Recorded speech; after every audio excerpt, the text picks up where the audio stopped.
Olá, meus queridos e queridas, muito boa tarde, seja muito bem-vindo em mais um estudo bíblico, onde hoje falaremos de Mateus capítulo 24. E para quem não me conhece, eu sou a Thaís Terapeuta e estou aqui hoje trazendo um pouquinho da leitura do Evangelho do Novo Testamento. Estamos aqui já há alguns encontros, né? Se eu não me engano, são 26 encontros já que fizemos, porque houveram dois textos também que eu coloquei além dos capítulos, então são 26 encontros, gente. Estamos aí um tempinho, né? E estamos na reta final do livro de Mateus. E aí pergunto, né? Qual será o próximo? Estou pensando em fazer uma votação, uma enquete no meu Instagram. Então, quem não me segue, quem não me conhece, corre lá, me segue, curte, comenta, compartilha, ativa o sininho aí para vocês receberem notificação a respeito dos novos vídeos, né? Os novos estudos que venham subindo aqui para a plataforma do YouTube. E, enfim, galera, vamos ao que interessa. Separei, então, frase, versículo, versículo, frase, para a gente iniciar, então, a leitura de hoje. Aqui. E depois a gente vai fazer a oração, claro, para abrir o nosso entendimento, como sempre faço, tá bom? E aí a gente começa a estudar sobre o capítulo 24 do livro de Mateus, do Novo Testamento. Gente, a frase, versículo é o seguinte: Antes de clamarem, eu responderei. Ainda não estarão falando e eu os ouvirei. Isso está em Isaías 65, 24. Isaías, capítulo 65, versículo 24. Ou seja, o nosso Deus maravilhoso nos responde antes mesmo que a gente clame, antes mesmo que a gente fale, ele já está nos ouvindo. Olha que maravilhoso esse Deus, certo? Imagina só quando a gente fala, né? Se sem a gente falar, ele já ouve, já responde. Imagina quando a gente vira e pai, escuta, presta atenção. Ouve aqui o que eu tenho para falar pro senhor. Imagina. Quando você pede a atenção do teu pai, quando você agrada teu pai, imagina que ele não faz. Pensa nisso, hein, galera? Então vamos lá. Orar um Pai Nosso, tá bom? Ora você daí, que eu oro daqui. Não esqueci hoje. Vamos lá. E continuando. Pai nosso que estás nos céus, santificado seja o vosso nome, venha a nós o vosso reino, seja feita a vossa vontade, assim na terra como no céu. O nosso de cada dia nos dai hoje, perdoai as nossas ofensas, assim como nós perdoamos a quem nos tem ofendido. Não nos deixeis cair em tentação, mas livra-nos de todo mal. Amém. Pai querido, Pai amado, te agradeço por esse momento, em estar na tua glória, meu Pai, estar aqui diante do Senhor, pedindo para conhecer a tua face, para que o Senhor nos dê o privilégio de entender o teu ensinamento, Pai. Traz para mim, Pai, o teu ensinamento. Traz para os teus filhos que estão aqui com sede, Pai, de aprender sobre ti, de estar aqui deleitando na tua palavra, meu Pai. É isso que te peço, em nome do Senhor Jesus. Amém. Amém, meus queridos? Vamos lá, então. Capítulo 24 vai falar o que? Do sermão profético e a destruição do templo. Vocês já devem ter ouvido falar da destruição do templo de Jerusalém, né? Que existia uma profecia a respeito da destruição do templo, e sim, existia uma profecia, e ela aconteceu. E quem foi que deu o sermão profético? Nosso maravilhoso Jesus. Lindo, maravilhoso, que eu amo. No versículo 1 diz assim: Jesus saiu do templo e, enquanto caminhava, os seus discípulos se aproximaram para lhe mostrar as construções do templo. Ele, porém, lhes disse: Vocês estão vendo todas essas coisas? Em verdade lhes digo que não ficará aqui pedra sobre pedra que não seja derrubada. Aí eu vou só fazer um parênteses aqui, né? Meu lado sanguíneo tá subindo aqui para falar. Imagina os discípulos. Olha, Jesus, vem cá. Olha só o templo. Vem ver como é bonito. Dá uma olhada nisso aqui. Porque tinha um contexto histórico.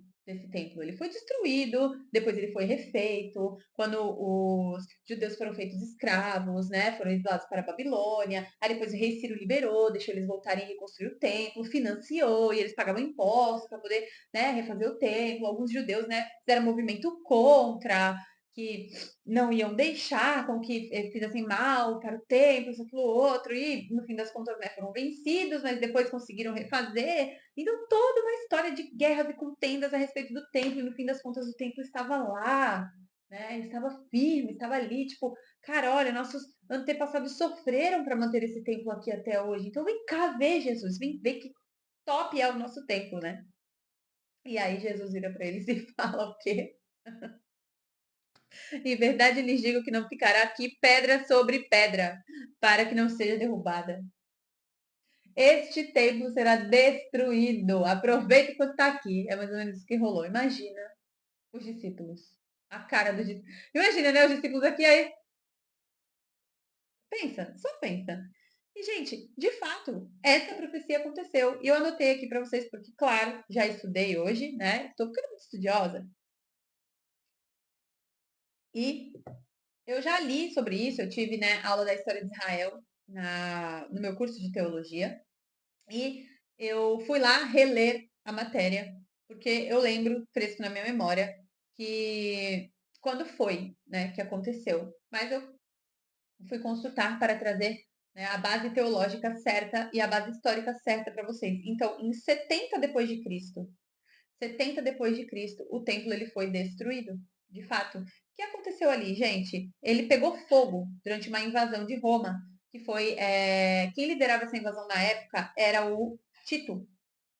O que acontece, né? A mando de Tito, os soldados estavam lá, invadiram de novo, né, Jerusalém, e pega isso. Só que tem um detalhe, não era bem para destruir o templo, não era bem para destruir, né? Só que no meio daquela loucura foi destruído pelo fogo, né? Os soldados querendo saquear o templo, vendo ali que tinha muita coisa importante dentro daquele templo, tinha muitas coisas de ouro, prata, né? Então eles começaram a saquear, saquear, saquear, e aí no meio daquela confusão toda, de alguma forma, pegou um fogo no templo. Então ele foi totalmente destruído em 70 depois de Cristo.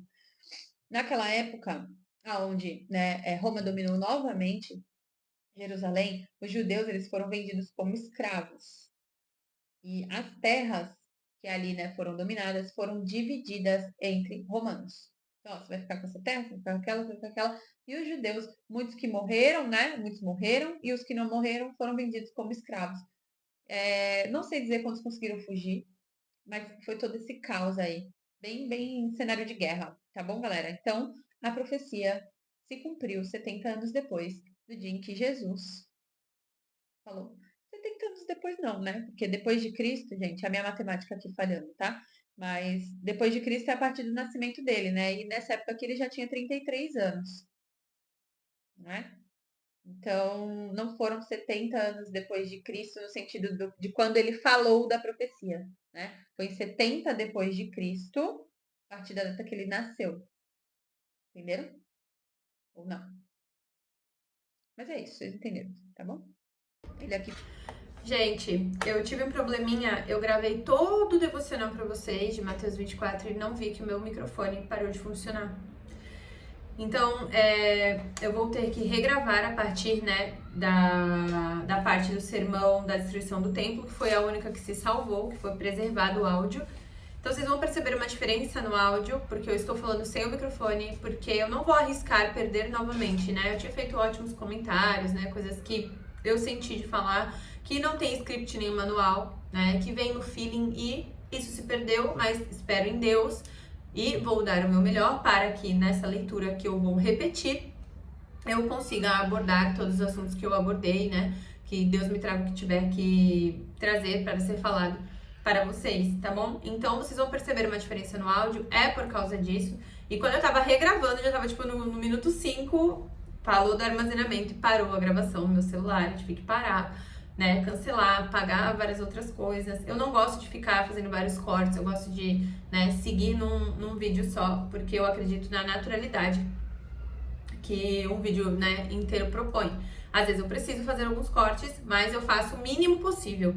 E procuro deixar, né, discorrer aí esse momento que a gente tem aqui juntos, tá bom? Então, conto com a colaboração de vocês. Gente, vai orando por mim aí, porque parece que quando o tempo tá apertado que tudo acontece, né? Como eu falei no devocional anterior, eu tô com o tempo apertado pra fazer essas gravações e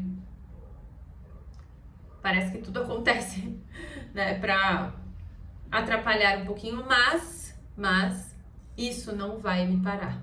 Então, farei quantas vezes for preciso, até que eu fique sem voz. E nem que eu não durma, nem que eu não coma, nem que nada. Se eu me comprometi a fazer, entregar isto para o Senhor, é assim que será, tá bom? Então vamos continuar. Vai falar aqui no versículo 3 sobre o princípio das dores. E diz assim: Jesus estava sentado no Monte das Oliveiras quando os discípulos se aproximaram dele e, em particular, lhe pediram: diga-nos quando essas coisas vão acontecer e que sinal haverá da sua vinda e do fim dos tempos. E Jesus respondeu: tenham cuidado para que ninguém os engane, porque muitos virão em meu nome, dizendo: eu sou o Cristo, e enganarão a muitos. E vocês ouvirão falar de guerras e rumores de guerras. Fiquem atentos e não se assustem, porque é necessário que isso aconteça. Mas ainda não é o fim. Porque nação se levantará contra nação e reino contra reino. Haverá fomes e terremotos em vários lugares. Porém, todas essas coisas são o princípio das dores. Vocês serão entregues para serem maltratados e eles os matarão. Vocês serão odiados por todas as nações por causa do meu nome.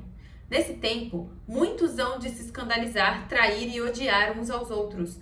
Muitos falsos profetas se levantarão e enganarão a muitos. E, por se multiplicar a maldade, o amor de muitos se esfriará. Triste isso. Eu vivi isso na pele, mas não nesse sentido, mas em dizer que assim, de tanta maldade que eu vi através da minha profissão, eu me percebi mais fria, me tornando mais fria. Claro que, graças a Deus, hoje não, né? Voltei ao meu avivamento pessoal, mas sim, né? Eu senti um pouquinho disso do que Jesus estava falando aqui, que por tanta maldade que a gente vai ver, a gente começa a ficar meio, né, tipo, frio, menos impressionado, né? E não pode, porque aí a gente acaba ficando conformado. Aquele, porém, que ficar firme até o fim, esse será salvo. E será pregado este evangelho do reino por todo o mundo, para testemunho a todas as nações. E então virá o fim. Amém, Senhor. Amém. Que o seu evangelho seja pregado por todo mundo. Continuando. A grande tribulação. Gente, muito se fala e se especula sobre a grande tribulação, né? Existe até aí muitos debates entre pré-tribulacionistas e pós-tribulacionistas. Bom, se vocês quiserem saber mais sobre isso, pesquisem muitos vídeos, né, no YouTube. Tem muito conteúdo enriquecedor a respeito, né, da opinião do conceito pré-tribulacionista e pós.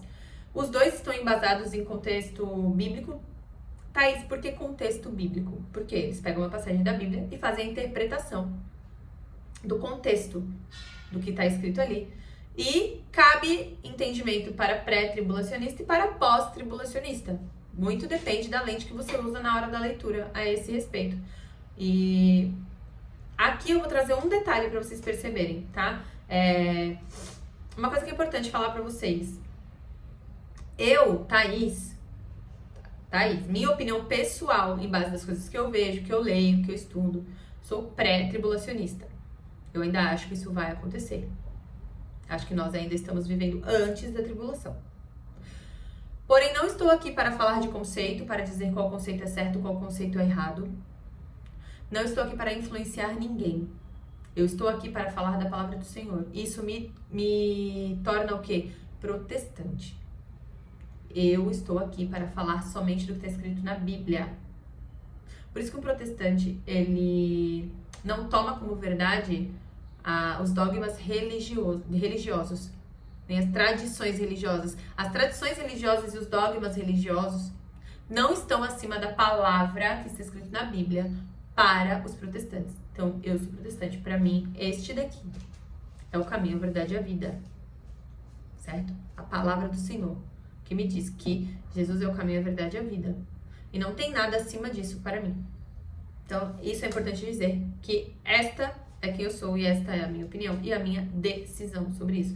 Agora, sobre pré-tribulacionismo, pós-tribulacionismo, galera, cabe interpretação para todo mundo e não me convém aqui ficar falando de conceito, nem de tradição, me convém falar da palavra de Deus, é para isso que eu vim, tá bom? Então, é sobre isso que vamos falar, certo? Então, continuando, no versículo 15 vai falar o seguinte: quando, pois, vocês virem situado no lugar santo o abominável da desolação de que falou o profeta Daniel, o anticristo. Aqui se trata do anticristo. Quando abominável, situado no lugar santo.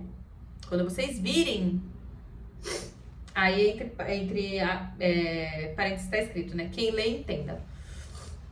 Então os que estiverem na Judéia fujam para os montes. Então quem estiver lá, corre, vai-te embora.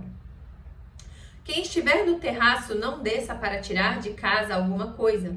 E quem estiver no campo, não volte atrás para buscar a sua capa. Ai das que estiverem grávidas e das que amamentarem naqueles dias. Orem para que a fuga de vocês não aconteça no inverno, nem no sábado. Porque nesse tempo haverá grande tribulação, como nunca houve desde o princípio do mundo até agora e nunca jamais haverá. Não tivessem aqueles dias sido abreviados, ninguém seria salvo. Mas, por causa dos escolhidos, tais dias serão abreviados. Então, se alguém disser a vocês, olhem, aqui está Cristo, ou ali está ele, não acreditem, porque surgirão falsos cristos e falsos profetas, operando grandes sinais e prodígios para enganar, se possível, os próprios eleitos. Os próprios escolhidos estão ali sujeitos a serem enganados, se não estiverem atentos. Eis que tenho predito isso a vocês. Portanto, se disserem a vocês, eis que ele está no deserto, não vá lá. Ou se disserem, eis que ele está no interior da casa, não acreditem. Porque assim como o relâmpago sai do oriente e brilha até o ocidente, assim será a vinda do Filho do Homem. Onde estiver o cadáver, a esse se juntarão os abutres. Entendeu? Estou falando do quê? Do Filho do Deus vivo, que vai ser visto de todo lugar do planeta. O céu vai se abrir, meu amigo, e o clarão, e vai descer o maravilhoso. E não tem essa de, ele tá ali dentro daquela casa. Ele tá ali não sei aonde. Aonde estará o cadáver, estará o quê? Em volta? Abutres. Estarão abutres, né? Então, não tem como, e é isso que ele tá dizendo, falarem, o Filho do Homem tá ali, ó, Cristo é aquele ali, tá ali dentro, não sei de onde. Não tem como, porque quando ele descer, todo mundo vai ver. Não vai estar escondido, não vai caber dentro de casa, não vai ser assim, tá? Tá dito aqui, tá dito aqui. Então, bom, nós fizemos a leitura a respeito da grande tribulação. Gente, meu nariz não tá me ajudando, mas continua orando aí por mim. E numa boa leitura já se esclarecem bastante coisas, mas também abrem, né, pontos de dúvida. Então, vamos falar sobre essas questões. Como eu já li agorinha, então já sei que algumas coisas já vão se responder no conteúdo de estudo, então eu vou ler o conteúdo de estudo para vocês e a gente vai dissertando sobre, tá bom? Fala o seguinte, sobre o princípio das dores. No contexto literário deles, tratava-se de, entre parênteses, uma analogia a dores de parto. Esta era uma imagem comum no Antigo Testamento para descrever a mais terrível dor humana. Então, aqui quando diz, né, diga-nos quais são, né, as dores do princípio das dores, as dores de parto. E aí era para descrever a mais terrível dor humana. Então, tá fazendo alusão aqui de que seria uma grande dor, uma grande tribulação, antes da vinda do Filho do Homem. Quando ele fala do terraço, no versículo 17, que diz, quem estiver no terraço não desça para tirar de casa coisa alguma. Em Israel, nessa época, o telhado das casas era plano e podia ser usado como um terraço, um local para passar o tempo nas horas livres. Ele era acessado por uma escada exterior da casa, Ou seja, ele está dizendo o seguinte, se você está lá em cima do terraço, isso aqui é simples, né? Você não vai descer para procurar nada, né? Quando é abominável habitar o lugar santo. Você vai correr, você vai fugir. Tá dizendo aqui, fuja. Fuja.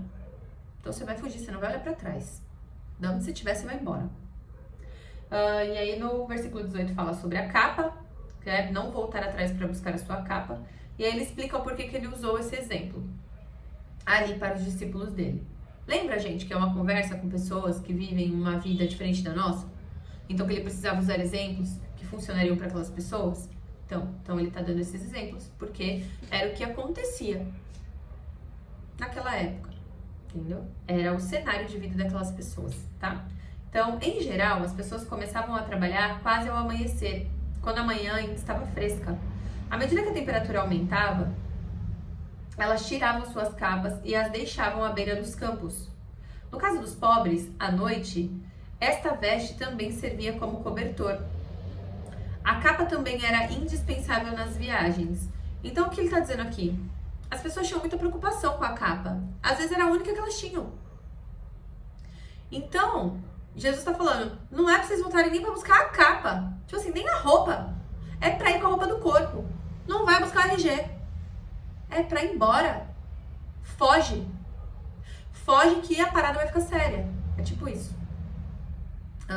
Continuando então. No versículo 19, falou assim: ai das que estiverem grávidas e das que amamentarem naqueles dias, né? As grávidas ouvindo aí, tu fala, por quê? Qual o problema? Gente, porque é o seguinte: nesses dias difíceis para Israel, a fuga seria uma grande penúria para esse segmento da sociedade, pois eram dos mais vulneráveis. E as mães com bebês ou crianças pequenas não seriam capazes de fugir rapidamente. Este grupo também era representativo de todos os que iriam enfrentar circunstâncias difíceis. Então, o que ele está dizendo é o seguinte: vai ser um pega pra capar. Então, ai de quem ali tiver com alguma coisa que vai dificultar a fuga ou impedir. Entendeu? Foi só esse exemplo que ele usou. Porque uma mãe grávida e uma mãe amamentando, ela tá debilitada, né? Ela tá ali mais vulnerável. E ela não vai largar a criança para trás. Então, por isso que ele fez essa observação. Assim como quando ele fala do frio, né? Não acontecer no inverno. Vai dizer aqui, ó. Que a fuga de vocês não aconteça no inverno. Este, além de ser frio, era chuvoso. Os riachos ficavam cheios e impossíveis de atravessar. E, além disso, a viagem pelo terreno acidentado de Israel tornaria difícil chegar a um lugar seguro. Então, ou seja, reza para não ser no inverno, porque já vai ser uma grande tribulação. Então, para que não piore a circunstância na hora da fuga, reza para que não seja no inverno. E aí você vê Jesus falando isso, ele mostra que nem ele sabe, né? E a gente vê depois que ele fala que nem ele sabe quando isso vai acontecer. Mas ali ele já estava dizendo, né? Reza para não ser no inverno, hein? Fazendo a observação. Bom, continuando.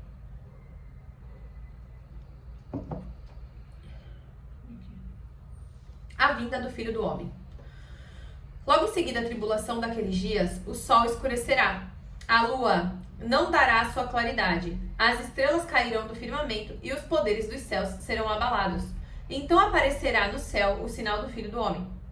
Todos os povos da terra se lamentarão e verão o Filho do Homem vindo sobre as nuvens do céu, com poder e grande glória. Amém.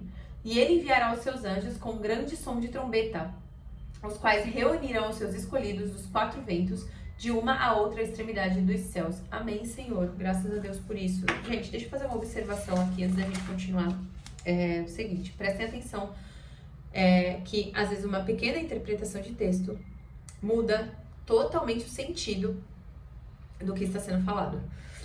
Percebe que aqui, ó, logo em seguida a tribulação é um acraseado na Bíblia, tá? Então é logo em seguida a tribulação, logo em seguida, depois do que acontecer, né? Logo depois da tribulação, mais ou menos isso está querendo dizer, daqueles dias. Percebam só, o daqueles dias. Essa preposição somada de pronome, Pronome demonstrativo aquele, junto com a preposição daquele. Ficou daquele, certo? Então, vamos lá. Thais, por que você está observando isso agora, né? Aula de português? Não, gente, mas entendam. Quando a gente usa o daquele e o naquele, só pra gente poder entender a interpretação correta a respeito do que está sendo falado aqui. Eu até anotei, ó. Daquele, para algo distante. Algo, naturalmente, futuro. Porém, que já foi falado. É algo que vem no futuro, mas já foi falado sobre. Mas falar sobre não significa que já aconteceu, né? Entendeu? Tá entendendo até aí? Por exemplo, logo em seguida, a tribulação daqueles dias. Que dias? Tribulação de quais dias? Esses daqui, que nos versículos anteriores acabamos de ler. Então, Jesus está se referindo a essa tribulação que ele estava contando como seria, como será. Como vai ser, não como foi. Entendeu? E essa é a minha lente lendo isso aqui. Faz mais sentido pra mim falar como isso aqui vai acontecer no futuro. Ainda mais olhando, por exemplo, aqui esse pronome demonstrativo que me mostra que está falando sobre o futuro. Mostra Jesus falando como será. Ele mostrando aqui que ele não sabe nem quando vai ser. Então, pra mim, faz todo sentido acreditar que isso ainda vai acontecer, em base da interpretação textual que tem aqui, certo? Então, ó, logo em seguida a tribulação daqueles dias, os dias que virão e que eu estava falando sobre eles, foi isso que ele quis dizer quando ele usa o daquele e não o naquele. Porque aí sim, quando se usa o naquele, nós estamos falando de algo que já aconteceu. Essa é a regra, tá? Regra de ortografia.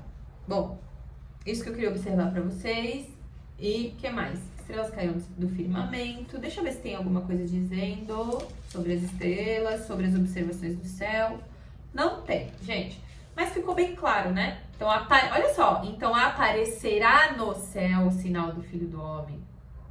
O sol escurecerá. A lua não dará a claridade. Não tá falando de passado aqui.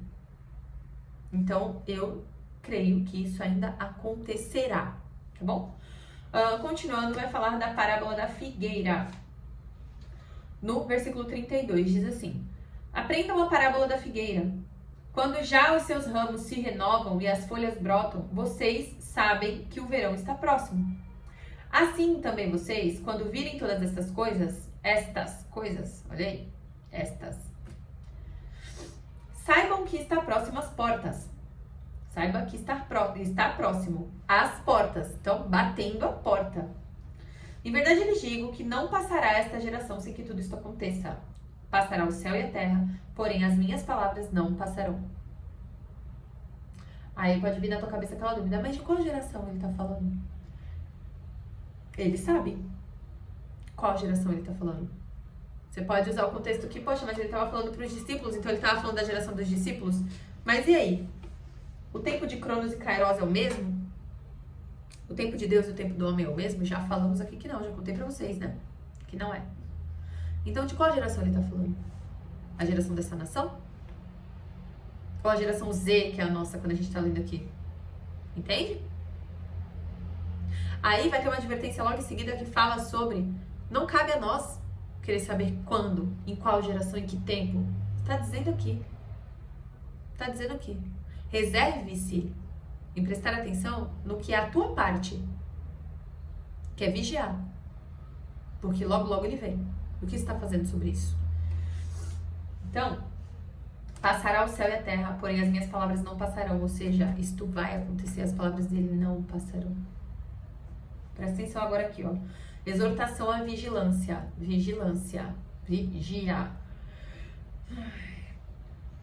No versículo 36 diz assim: mas a respeito daquele dia e hora ninguém sabe, nem os anjos dos céus, nem o Filho, senão o Pai.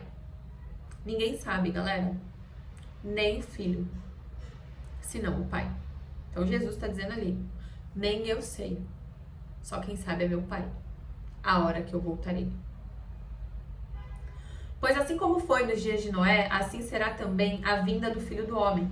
Pois assim como nos dias anteriores ao dilúvio, comiam e bebiam, casavam e davam-se em casamento, até o dia em que Noé entrou na arca e não o perceberam, até que veio o dilúvio e os levou a todos, assim será também a vinda do Filho do Homem. Então 2 estarão no campo, um será levado e o outro será deixado. 2 mulheres estarão trabalhando no moinho, uma será levada e a outra será deixada. Portanto, vigiem, porque vocês não sabem em que dia virá o Senhor de vocês. Porém, considerem isto: se o pai de família soubesse a hora que viria o ladrão, vigiaria e não deixaria que a sua casa fosse arrombada. Por isso, estejam também vocês preparados, porque o Filho do Homem virá a hora em que vocês menos esperam. Cuidado! A gente tá agindo aí como se, né? Ah, não é na minha vez. Aí o brinquedo quebra na tua vez, depois não chora, viu? Tá vigiando? Agora a última parábola para encerrar, o capítulo 24, vai falar sobre a parábola do servo fiel e do servo mau. E no versículo 45 diz assim: Quem é, pois, o servo fiel e prudente, a quem o Senhor deixou encarregado dos demais servos para lhe dar o sustento de seu tempo? Ele faz uma pergunta, dizendo assim: quem é o servo fiel e prudente? A quem o Senhor deixou encarregado dos demais servos. Então, ó servo, você vai tomar conta dos demais servos, para lhes dar o sustento a tempo, a seu tempo. Você que vai dividir o sustento aí a seu tempo. Você vai me devolver o sustento aqui na hora certa. Bem-aventurado aquele servo a quem seu Senhor, quando vier, achar fazendo assim. Em verdade lhes digo que lhe confiará todos os seus bens. Mas o que acontecerá se aquele servo, sendo mau, disser consigo mesmo: meu senhor demora para vir? E começar a espancar os seus companheiros e a comer e beber com os bêbados. Virá o senhor daquele servo, em dia em que não o espera e em hora em que não sabe, irá aplicar-lhe um castigo severo, condenando-o com os hipócritas, e ali haverá choro e ranger de dentes. Gente, a pergunta, né? Quem é, pois, o servo fiel? Que na ausência ali do seu senhor, tá tomando conta das coisas, né? Tá honrando o seu senhor, tá cuidando dos seus bens. Quem é esse servo? E mais importante do que a gente saber quem é esse servo, é a gente saber se a gente é esse servo. A gente sabe, eu sou esse servo? Será que sou eu esse servo? Ou eu tô sendo esse servo aqui, ó, que me comporto como bêbado? Que me comporto mal? Desculpa o barulho, né? Porque sem o microfone vai fazer eco aí pra vocês, mas vamos fazer o que dá com aquilo que a gente tem. Gente, o mais importante aqui é a gente observar que tipo de servo eu estou sendo na ausência do meu pai. Porque na hora que ele vier de surpresa, ele vai me pegar fazendo o quê? Bebendo com a galera? Me comportando mal? Não dando importância para os preceitos dele? Ou vai me encontrar ali servindo, cuidando dos bens dele? É isso que a gente tem que se preocupar, tá bom? É esse aqui o final. Por quê? Porque quando ele voltar, irá aplicar-lhe um castigo severo, condenando-o com os hipócritas, e ali haverá choro e ranger de dentes. Então vigia, tá? Para finalizar então, meus amados, glória ao teu nome, ó Deus Altíssimo, porque nos revelas os teus planos e sabemos que virá grande tribulação, como nunca houve desde o princípio do mundo até agora e nunca jamais haverá. Mas em tua infinita graça decidistes que aqueles dias serão abreviados, porque senão ninguém seria salvo. Mas, por causa dos escolhidos, tais dias serão abreviados. Graças a Deus por isso. Amém, Senhor. E no final, uma oração de gratidão que vai dizer: obrigada, Senhor.